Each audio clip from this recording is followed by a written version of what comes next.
after it appeared. It was a phosphorus dot, so it would take a number of seconds to fade out. So after a number of sweeps, you would get the main bright dot and a number of dots behind it showing the course an aircraft was on. So you could predict from the spacing of those dots how fast an aircraft was moving and where it was moving. Well, suddenly Harry was noticing that, gee, the dots are, they just made a right angle turn. That's unusual. They'd never seen that. They were solid appearing dots, or blips as they call them, or pips. They use all these different nouns for what you saw on the radar screen.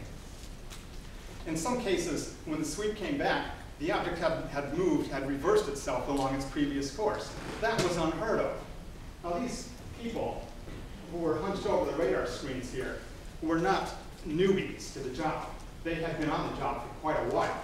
Barnes had something like 9 or 10 years of service at that time. And they were well used to seeing a weather phenomena on the scope, and it didn't pick up insects and stuff like that, but it could pick up birds once in a while. And they were used to seeing buildings and everything else that sometimes reflect a radar beam that shows up as a big blob on the screen. And that's how that is. They could easily differentiate the good returns from bad returns, as it were. Now, what I would like to do is, gee, I was hoping to have a mic for this part of the thing, and word came through, oh, that's here.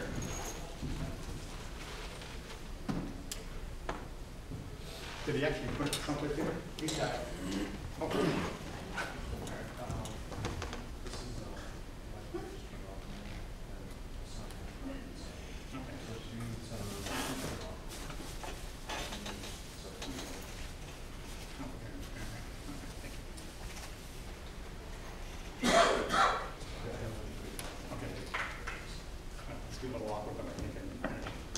Everyone hear me?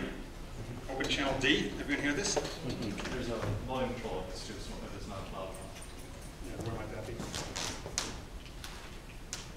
might be easier not to walk around while you're doing that. Okay. I don't know if it's worth it after all this. A little bit louder? Well, okay, it comes out of the front here. Let's see how this works. I have 4 minutes of Harry Barnes being interviewed by Professor James McDonald in 1967. And it talks about what Barnes perceived at that time on the radar scopes. It's just kind of neat to hear his actual voice. I don't believe there are too many interviews of Harry Barnes around, and this one has certainly never been played publicly. This should be queued up.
resemble very much the type of return we would get from the fighter aircraft or a single-engine airplane